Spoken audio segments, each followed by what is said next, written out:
Many imagine a pristine ending. No tension, no scars. Every loose thread tied neatly. But true resolution is rarely that clean.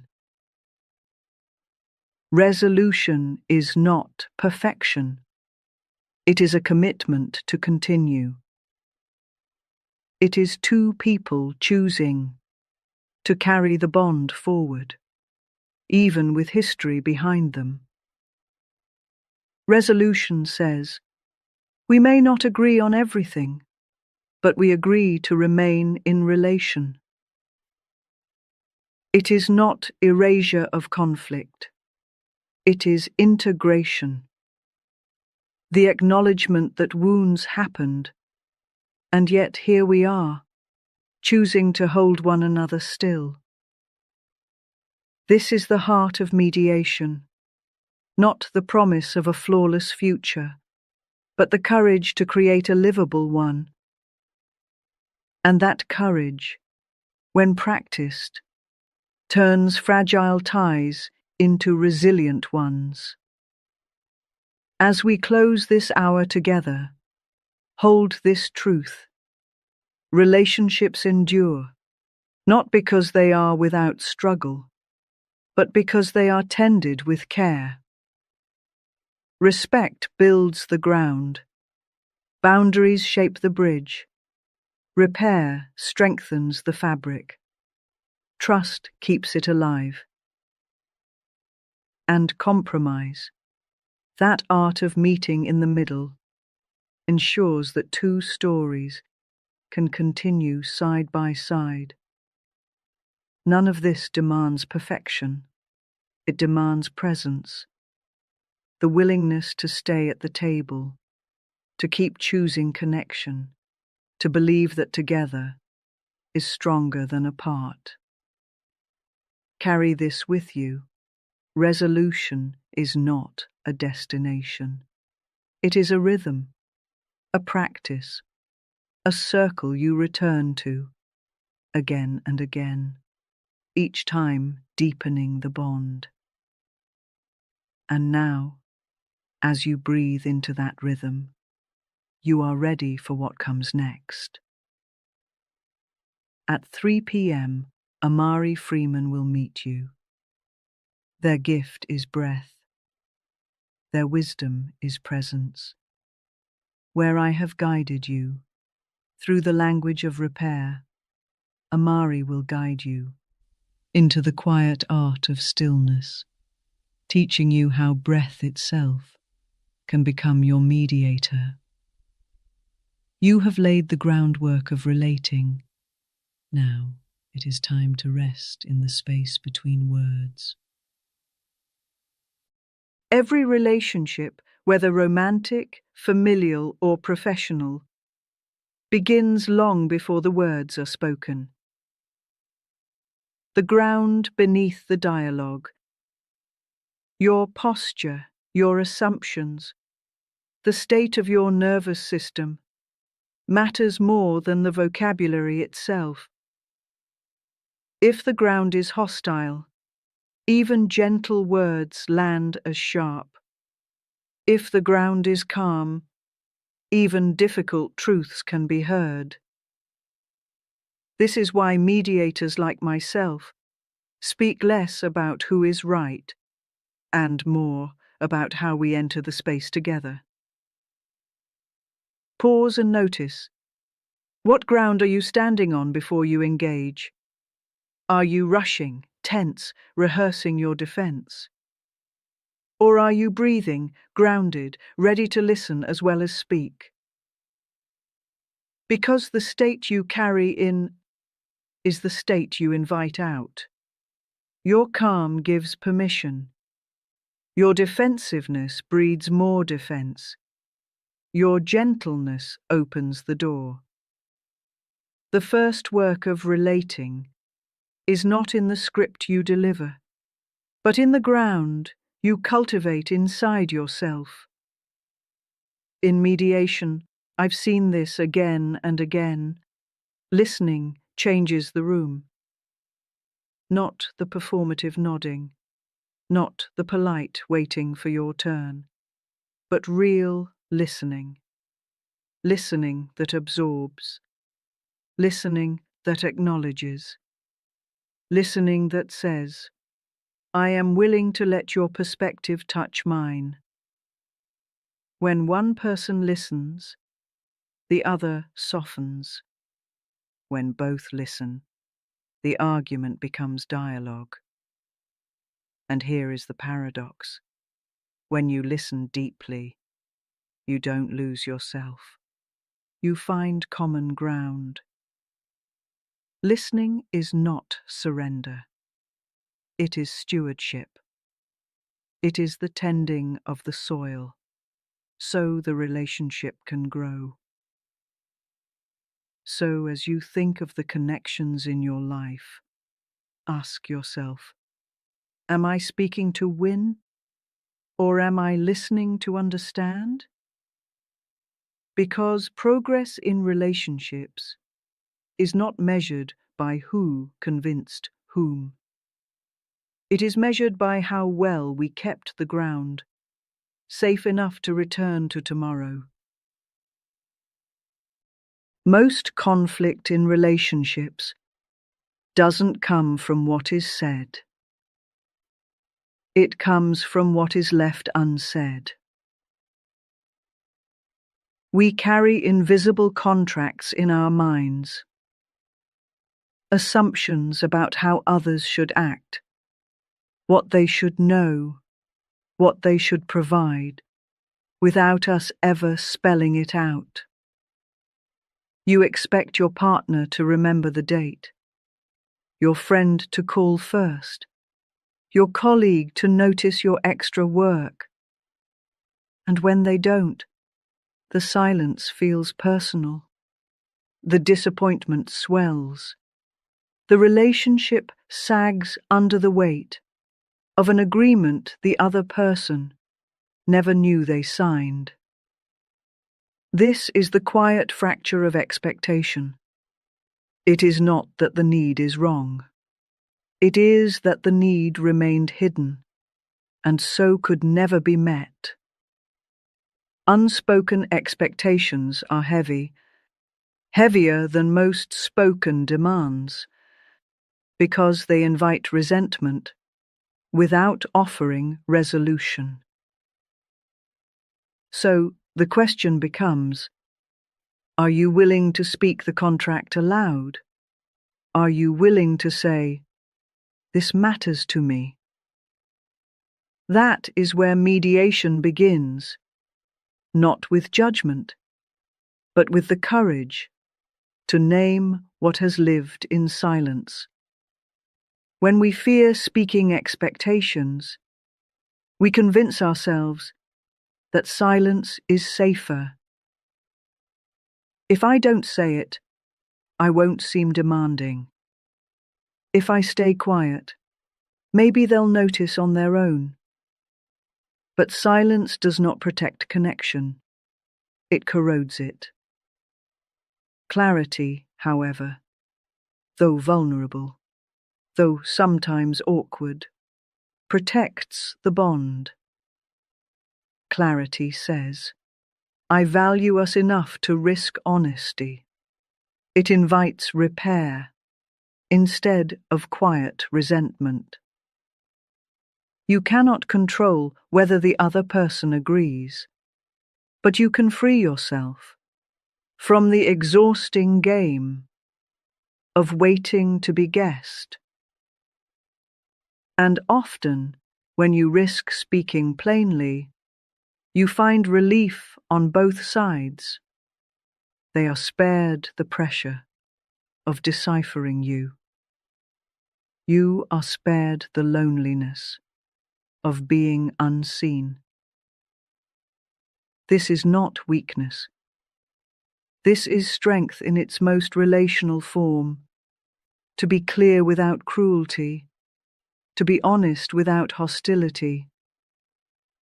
Because relationships flourish, not in perfection, but in clarity, not in guessing games, but in the brave work of speaking what is true. Many of us fear conflict, as though it were the death of connection. We imagine that if voices rise, if tempers flare, if we disagree openly, the relationship will crumble. So we swallow our needs, we smooth over the edges, we perform peace at the cost of authenticity. But here is the paradox: conflict itself is not the danger. It is avoidance that corrodes. Unspoken tension festers in the dark. Resentment grows roots in silence. What is hidden always leaks through, often in sharper, stranger ways than if it had been addressed directly. Conflict, when navigated with care, is not a fracture. It is a doorway, a threshold into deeper honesty, into truer understanding. It is not the presence of disagreement that predicts the health of a relationship. It is the absence of repair.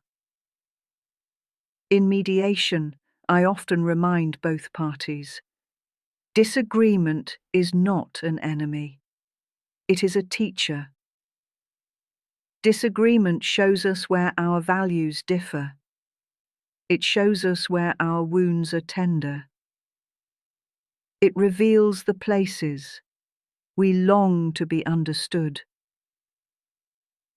When you approach conflict as a classroom, rather than a battlefield, the entire landscape changes.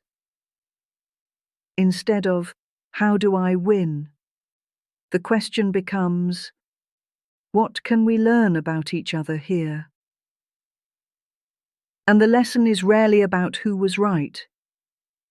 It is about how you can carry two truths at once: your experience and theirs, your perspective and theirs. Holding both is not simple.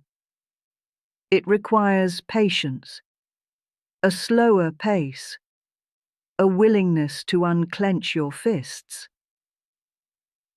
But what comes through that process is resilience. Because every conflict repaired becomes a new brick in the foundation of trust. The relationship is no longer fragile, propped up by performance. It is seasoned, weather-tested, capable of withstanding storms. Conflict is not a dead end. It is a door, and when you dare to walk through it, with grace, with patience, with clarity, you discover that the other side often holds more intimacy, not less. We often idolize harmony, the appearance of calm, the illusion that all is well, because no one is raising their voice. But harmony without honesty is fragile. It is a glass vase, beautiful in the light, but one sharp bump, and it shatters. When we silence our truth to keep the peace, we create a brittle bond. The connection looks intact, but it cannot withstand pressure. True strength in a relationship does not come from avoiding rupture. It comes from surviving rupture together. When two people are willing to face the fracture, to name the wound, to risk the discomfort of truth, that is when the bond becomes real. Because trust does not grow in pretending. It grows in the courage to repair what was torn. In mediation rooms, I have witnessed this again and again. A sharp word spoken, a wound exposed, tears shed, and then a pause, a reaching across, a mending. What emerges after repair is not simply a return to before. It is a stronger fabric, the threads rewoven, tighter, more resilient, capable of carrying greater weight. Repair says, I care enough to admit when I've hurt you. I value us enough to stay in the room. I trust that this relationship can hold the truth of my mistakes. This is how intimacy deepens, not through flawless harmony, but through imperfect honesty that is met with repair. The next time conflict arises, as it inevitably will, remind yourself, the rupture is not the end. It is the opening. Repair is not a shameful admission that you got it wrong. It is a powerful declaration that the bond matters more than pride. Harmony can be pleasant, but repair is sacred. It is the process by which a fragile connection becomes enduring. When most people hear the word boundary, they imagine distance, a wall, a lock, a shutting out. And because of that, they fear boundaries. They think, if I set a limit, I'll lose love. If I speak my needs, I'll push people away. But here is the misunderstanding. Boundaries are not walls. They are bridges. A wall says, stay out. A bridge says, here is the safe way across. Boundaries provide clarity, where I end and you begin, where I am safe and where we can meet. Without boundaries, connection collapses under confusion. One person feels invaded, the other feels unacknowledged. With boundaries, the relationship has shape. It has integrity. It becomes a meeting of equals, not a muddle of overextension. Boundaries are not selfish. They are the conditions that make intimacy sustainable. Think of it this way. When you draw a boundary, you are not saying, I don't want you. You are saying, I want us to meet in a way that honors both of us. That is why I call boundaries acts of invitation. They carve out the safe middle ground where true relating can flourish. A friend who says, I can't talk after 10 p.m., but I'd love to speak tomorrow, is not shutting you out. They are inviting you into a healthier rhythm. A partner who says, I need time to process before continuing this conversation, is not abandoning you. They are making sure the bridge does not break under strain.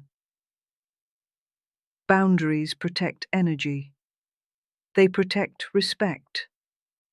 They protect the very bond that might otherwise collapse under unspoken resentment.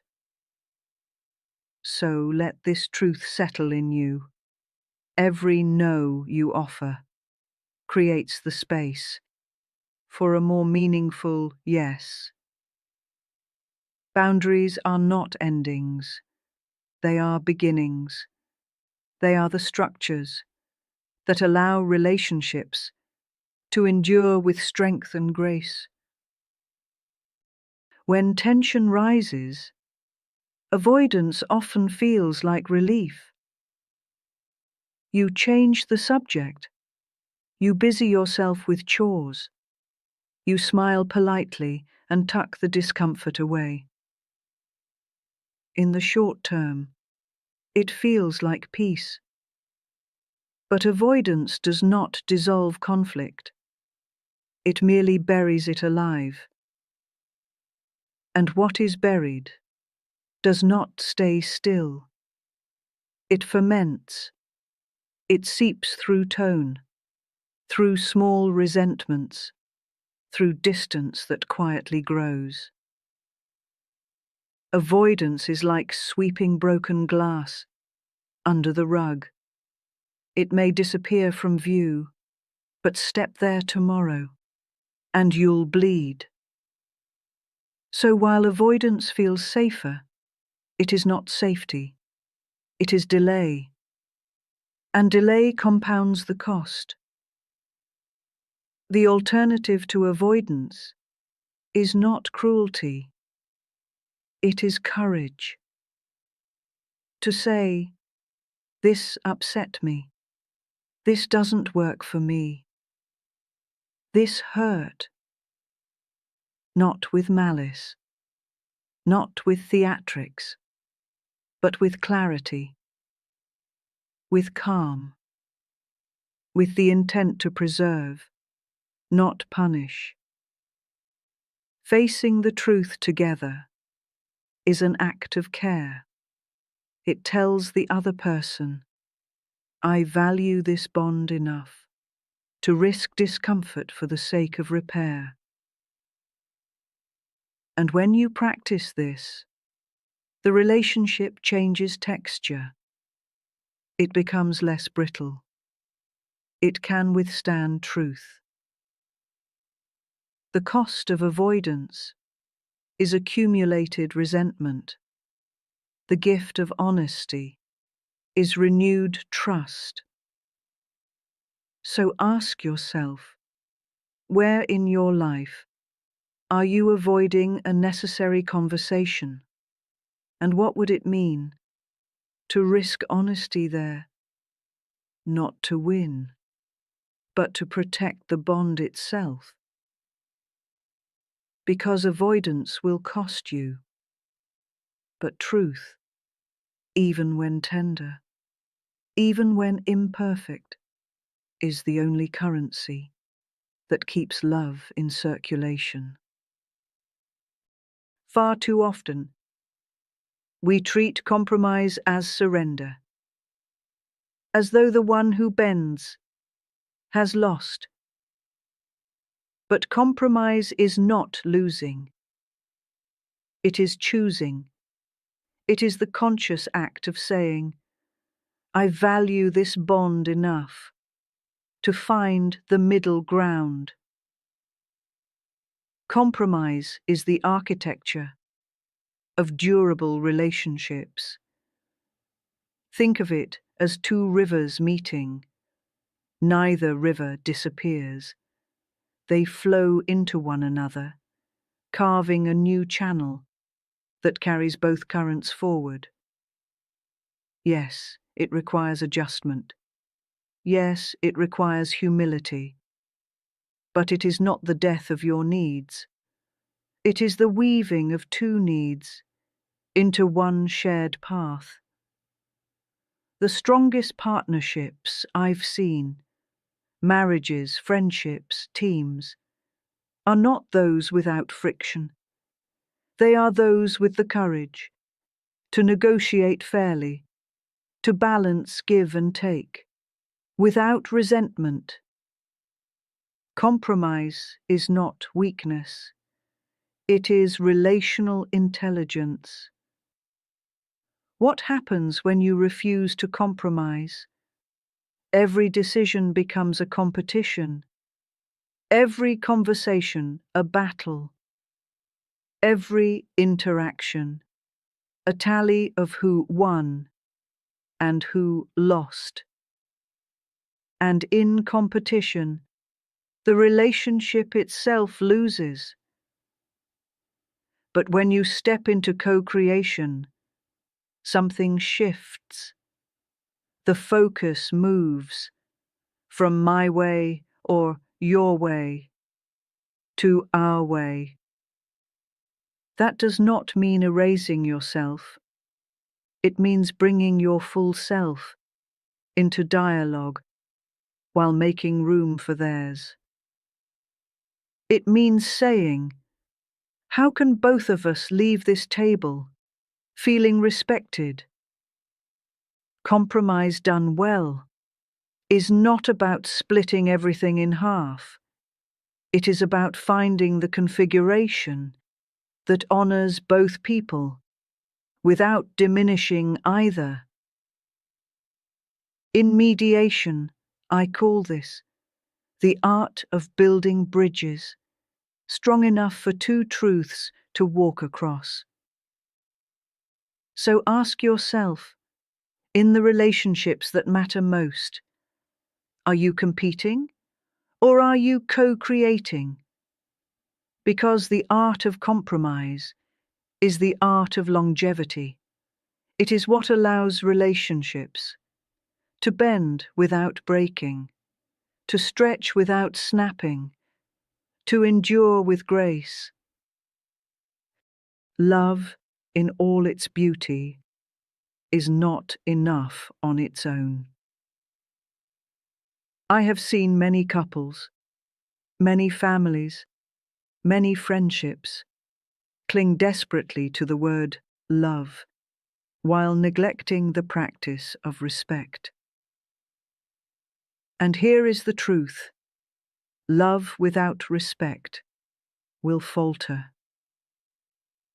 Because love is an emotion, brilliant, powerful, but also fickle. It surges and it dips.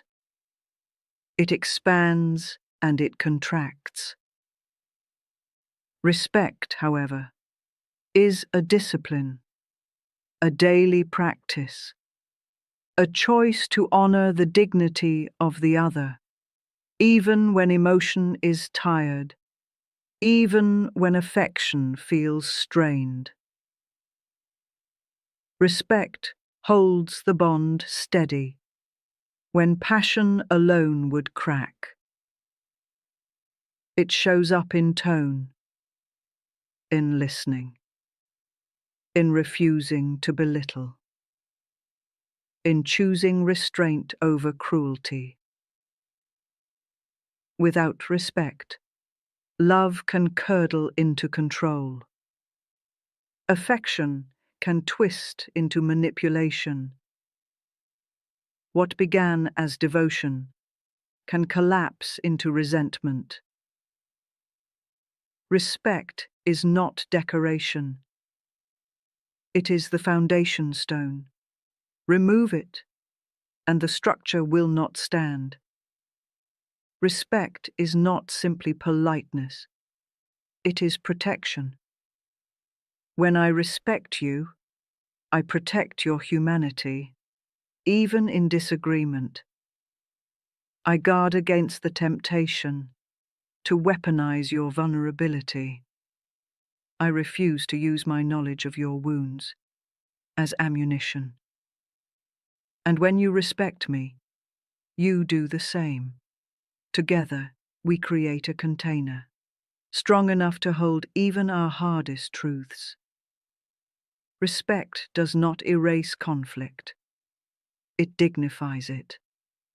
It ensures that even when we struggle, we do not strip one another of worth. In mediation, I often witness a turning point. Two people at odds, frustrated, weary, and then one says, "I still respect you." The air shifts, the ground steadies, because respect is the tether, that keeps the connection alive, even when emotions threaten to tear it apart. So, remember this: affection may waver, but respect must remain. It is respect that keeps the bridge intact. It is respect that allows love to rebuild after storms. It is respect that ensures the bond is not only beautiful, but durable.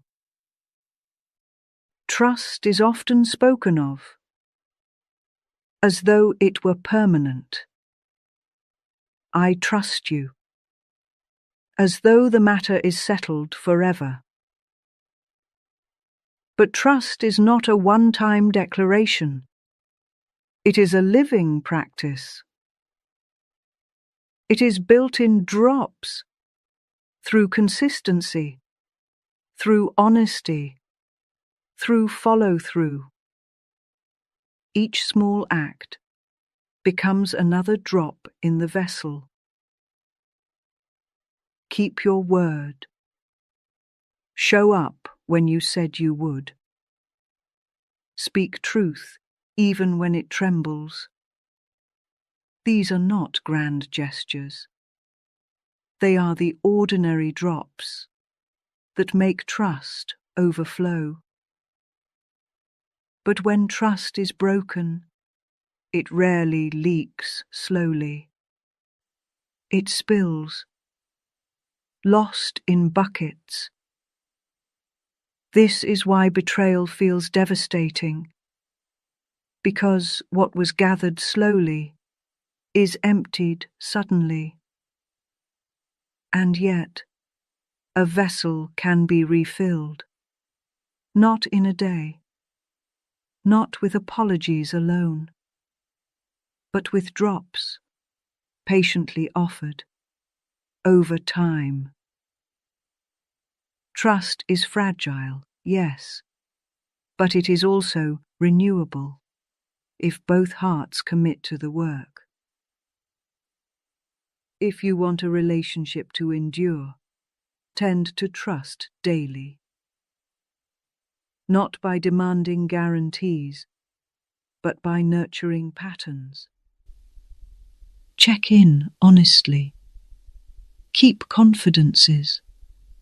Offer transparency where secrecy once ruled. In mediation, I often remind people, trust is not proven in speeches, it is proven in repetition. A single apology may open the door, but it is the daily choice to walk differently that keeps the door from closing again. And here is the quiet truth. Trust is not the absence of doubt. It is the willingness to move forward, even with vulnerability in the room. It is saying, I know you could hurt me, and still I choose to extend belief, because without belief, there is no bond. Trust is not static. It breathes. It bruises. It heals. So do not take it for granted. Do not assume it will hold itself. Attend to it. Water it with honesty. Protect it with consistency. Guard it with respect. Because trust is the living thread that weaves two stories together. And when it is tended, it can outlast even the fiercest of storms.